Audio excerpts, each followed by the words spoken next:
C'est un réel basculement géopolitique dont nous allons vous donner tous les tenants et aboutissants dans quelques minutes. Les États-Unis et la vieille Europe ne vont peut-être plus parler d'ici quelques semaines la même langue. Voilà la réalité de la situation. Mais Donald Trump, dans sa volonté au fond de renverser toutes les tables à la fois, a remis hier un autre sujet sur le devant de la scène, c'est celui de la prolifération nucléaire, ou plutôt de la non-prolifération nucléaire. C'est tous azimuts, au fond, que le nouveau président américain interpelle le monde. Je vous propose que nous l'écoutions et que nous en débattions juste ensuite.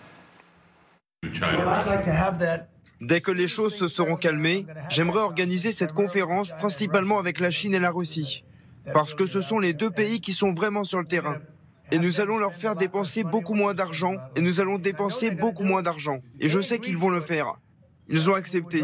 Nous parlions de dénucléarisation, Et le président Poutine et moi-même avons convenu que nous allions le faire de manière très importante. Alors, Renaud et Elisabeth. Renaud, est-ce qu'il y a dans l'attitude de Trump cette idée qu'il faut mettre tous les sujets en même temps sur la table, parce que quand on cherche un point d'accord, c'est bien, ça donne des monnaies d'échange au fond dans les différents domaines. Qu'en pensez-vous ? Oui, il veut faire table rase, il veut repenser tous les sujets, notamment avec la Russie, parce que c'est de ça qu'il s'agit, et même aussi avec la Chine. C'est-à-dire que depuis 1972, on avait, vous vous souvenez, la rencontre SALT, ça s'appelait, entre Nixon et Brejnev à l'époque. Oui. Et c'était les premières tentatives des deux côtés, ça a bien marché d'ailleurs pendant 30 ans, de limitation des armes stratégiques. Donc on a diminué, si vous voulez, le nombre de têtes nucléaires qui est déjà extrêmement élevé, puisque chaque pays, l'URSS aux États-Unis, avait les moyens de détruire 20 fois l'autre, si vous voulez. Alors que la France et la Chine, ou l'Angleterre, les autres puissances nucléaires, avaient juste des forces de frappe de dissuasion, mais pas des forces de frappe d'annihilation, c'était plutôt de dissuasion. Et il y a un pays, alors, la France a gardé la même posture, gaulienne, si vous voulez. Vous attaquez à la France, ça coûte trop cher. Mais il y a un pays qui monte en puissance, qui a changé en fait de doctrine stratégique, qui est la Chine, qui avait la doctrine française au début et maintenant qui est en train de monter son arsenal nucléaire peut-être pour être, ou peut-être pas au niveau des États-Unis, mais pour approcher le niveau américain ou le niveau russe. Alors je pense regardez Renaud. Et puis aussi, il y a eu un accord un peu plus tard sur les missiles intermédiaires, c'est-à-dire de courte portée, pas stratégique, pas de continent à continent, entre 500 et 5000 km. Et il a été annulé à cause de la mésentente entre la Russie et les États-Unis. Et Trump voudrait le revivifier en incluant la Chine dans cet accord, donc de réduction de ce qu'on appelle les missiles intermédiaires, 500 à 5000 km de portée. Les missiles intermédiaires, colonel, je parle sous votre contrôle, c'est le fameux noisetier russe, c'est ça, hein, ça en fait partie. L'accord, il a été annulé en 2019, c'est voilà, ça, voilà, tout à fait. Ça. Donc effectivement, là, on peut comprendre une forme de... Il ne concernait pas la Chine. Voilà. Et Trump, il veut mettre la Chine dedans. Juste, Elisabeth, vous avez vu, là, on a l'arsenal actuel, hein, aujourd'hui, Renaud, parce que vous nous avez fait l'historique qui est indispensable pour comprendre ce qui se passe aujourd'hui. Mais aujourd'hui, on voit que donc, la Russie a plus de 4300 ogives nucléaires, les États-Unis 3700, les Chinois 500, France 290, Royaume-Uni 225. Bon. Pourquoi est-ce que Donald Trump remet ce sujet sur le tapis, Elisabeth ? Alors, plusieurs raisons, dont certains que Renaud vient d'évoquer, mais aussi la question iranienne. On oublie qu'un des grands dossiers pour Trump, c'est d'éviter peut-être que les Israéliens tapent sur l'Iran, mais en tout cas d'arrêter le programme nucléaire iranien. Et je pense que discuter avec les Chinois et les Russes sur ça et peut-être aussi mettre une petite pression sur les Iraniens. Colonel ? Oui, et puis quand on parle de Trump, il faut toujours penser dollar aussi. Il faut bien comprendre que tout ça, ça coûte très cher. Que jusqu'à présent, les Américains, avec leur arsenal nucléaire, ils avaient de quoi gérer ce qu'il y avait en l'état. C'est-à-dire qu'il faut suffisamment pour pouvoir riposter, ce qu'on appelle une seconde frappe, une capacité de seconde frappe. Même si les Russes employaient tous leurs moyens pour frapper, il en resterait assez aux Américains pour riposter. Donc ça, c'est la base d'une certaine façon. Mais l'élément nouveau, effectivement, c'est le développement considérable de l'arsenal chinois. Là, c'est déstabilisant. Les Chinois fabriquent une ogive nucléaire tous les 3 jours. Et donc là, avec l'arsenal américain, on n'a pas moyen concrètement de faire face. C'est ça, c'est l'hypothèse de l'attaque double des 2 arsenaux gigantesques qui seraient en face. Et d'où la nécessité pour les Américains, c'est déjà lancé, de se renforcer dans la matière, mais ça coûte des centaines de milliards de dollars. Alors justement, Michel Goya, écoutons le porte-parole du ministère des Affaires étrangères chinois, qui a réagi à la dernière déclaration de Donald Trump. Il lui dit par devant, surtout, c'est toi qui commence. On l'écoute. Les États-Unis ont prôné le principe de l'Amérique d'abord. Ils devraient donc être les premiers à réduire les dépenses militaires. Les dépenses de défense de la Chine sont ouvertes, transparentes, raisonnables et appropriées. Par rapport aux grands pays militaires tels que les États-Unis, la part des dépenses de défense nationale de la Chine dans le PIB et les dépenses fiscales est relativement faible, de même que les dépenses de défense par citoyen et par militaire. Alors, Sylvie Bermann, et je rappelle à nos téléspectateurs que vous avez aussi été ambassadrice de France en Chine. Absolument. C'est une vieille histoire, parce que ça fait longtemps que les Américains voulaient inclure les Chinois dans ces accords. Et évidemment, les Chinois n'ont jamais accepté à cause de la disparité. Ce qu'ils cherchent aujourd'hui, c'est avoir une forme de parité. Et ils en prévoient, je crois, 1500 d'ici 2030. Donc, effectivement, ils ne vont pas rentrer dans ce jeu-là. Mais nous non plus, parce qu'à l'époque, les Américains demandaient aussi que les forces britanniques et les forces françaises soient inclus. Et je me rappelle, puisque j'étais à Moscou au moment où les Russes ont dénoncé l'accord sur les missiles à portée intermédiaire, c'était pas uniquement à cause des Russes qu'ils accusaient en fait de ne plus le respecter, c'était précisément à cause des Chinois pour que les Américains retrouvent leur liberté pour produire le type de missile qu'ils voulaient. Donc c'est une histoire qui évidemment n'est pas finie, mais en tout cas la réponse des Chinois est claire et nette, et ils peuvent se le permettre parce qu'ils sont puissants. Ouais, ils sont en position de force selon vous, y compris face à Donald Trump, Renaud ? Oui, tout à fait.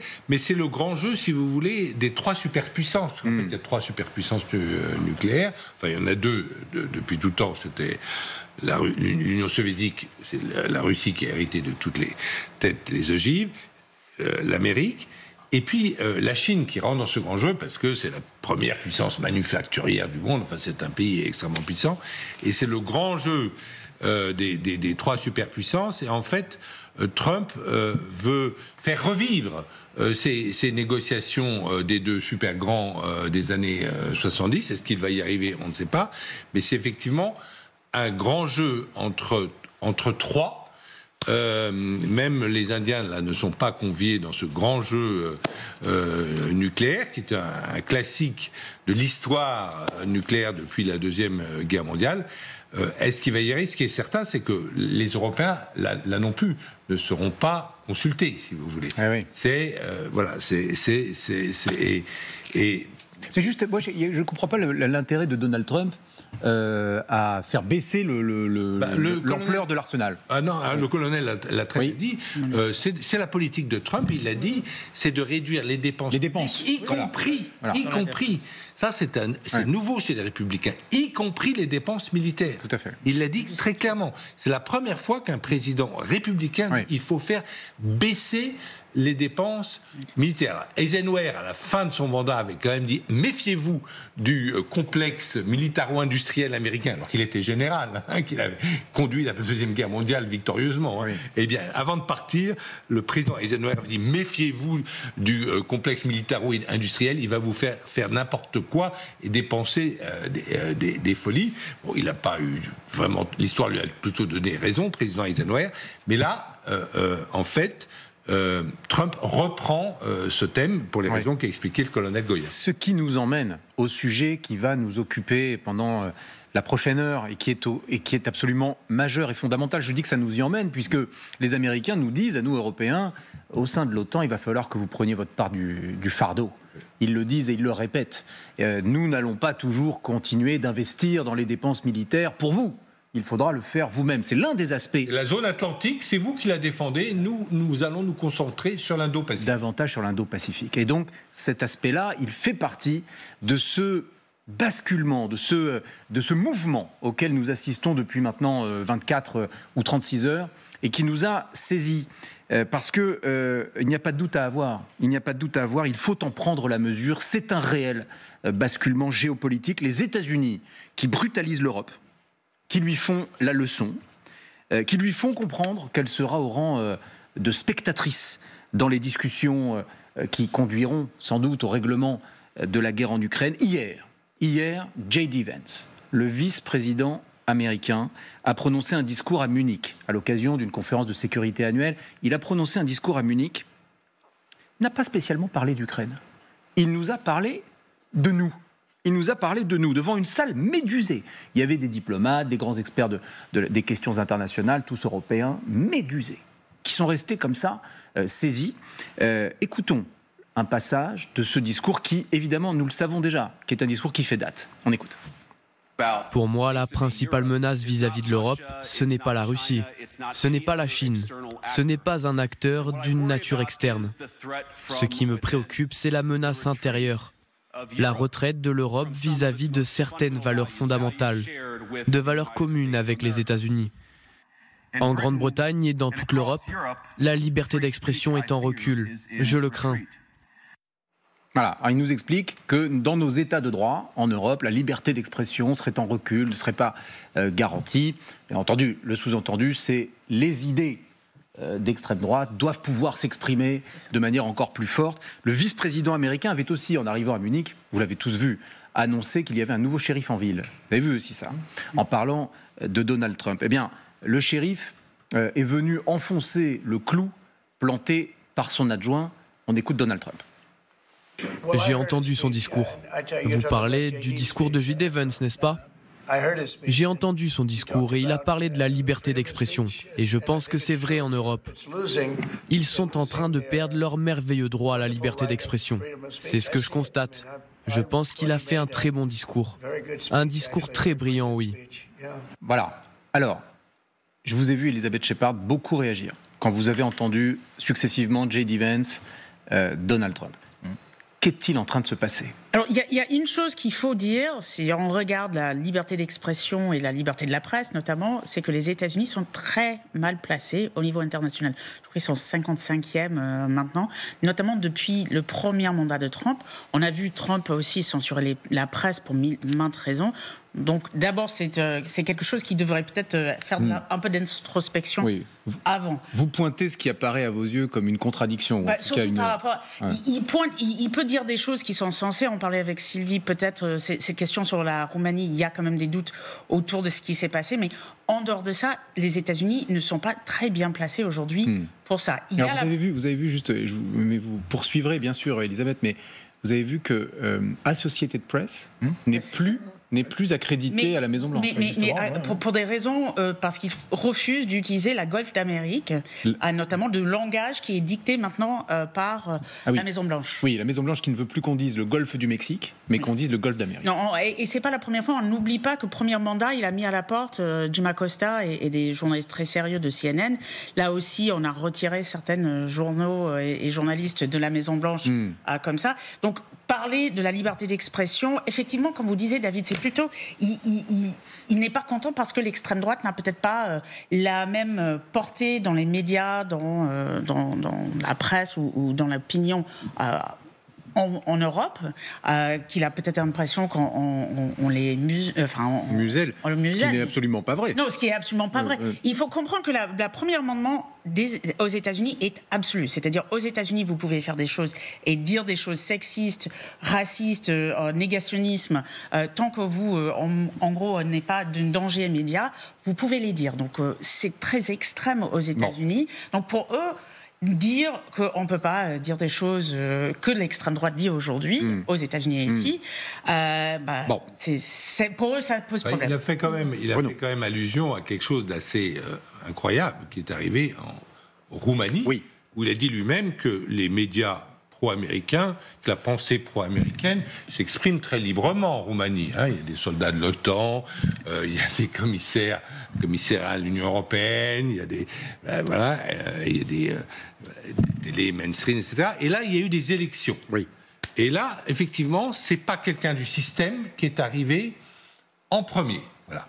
Alors, ce qui s'est passé, c'est qu'il a dit la Cour suprême a annulé carrément le premier tour des élections, comme si, en France, par exemple, si Marine Le Pen arrivait au premier tour en tête des élections présidentielles, le Conseil constitutionnel dit oui, mais dans sa campagne, il y a eu des ingérences russes, donc on annule carrément toute l'élection. Voilà. Ça, c'est ce qui s'est passé en Roumanie. Ce qui s'est passé en Roumanie, un pays de l'OTAN et de l'Union européenne. Oui.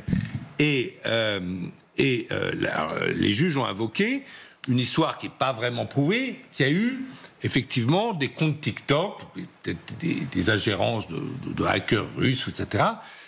Mais comme il y a aussi beaucoup de comptes d'ONG pro-américaines qui ont libre cours, évidemment, en Roumanie, si vous voulez. L'influence de la culture américaine en Roumanie est beaucoup plus importante que l'influence de la culture russe en Roumanie.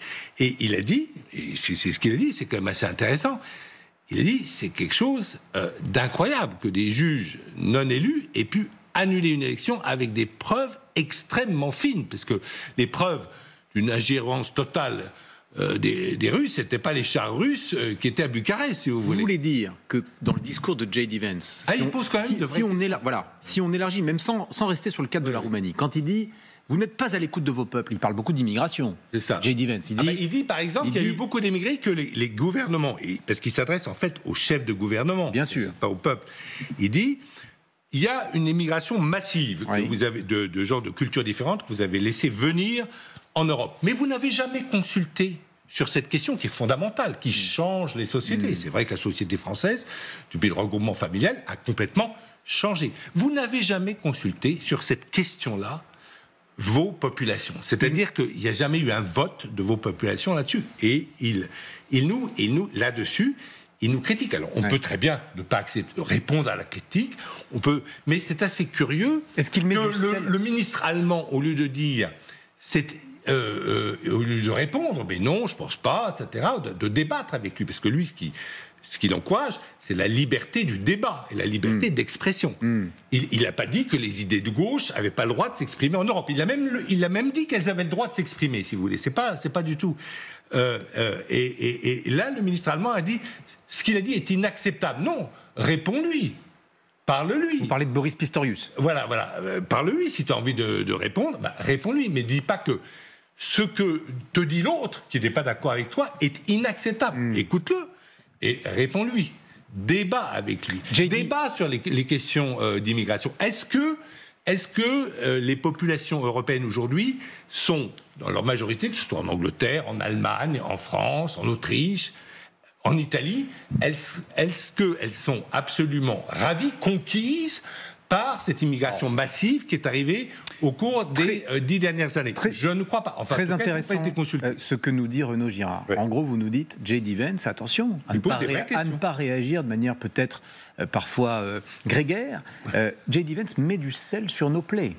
Voilà. Il vient et il met du sel sur nos plaies. Sylvie, Elisabeth, Michel. Tout à fait. Bon, il y a peut-être des points, effectivement. On a discuté sur la Roumanie, parce que c'était assez intriguant ce qui s'est passé. Mais en dehors de ça, malgré tout, est-ce qu'il est normal que le vice-président arrive en Europe dans une réunion très connue? Donc c'est évident que son discours sera entendu pour nous donner des leçons. Oui. Moi, je trouve ça assez choquant en réalité, parce que c'est pas un vrai débat. Je veux dire, il est venu pour nous donner des leçons. Alors, en même temps, la conférence n'aurait aucun intérêt s'il n'y avait pas de débat.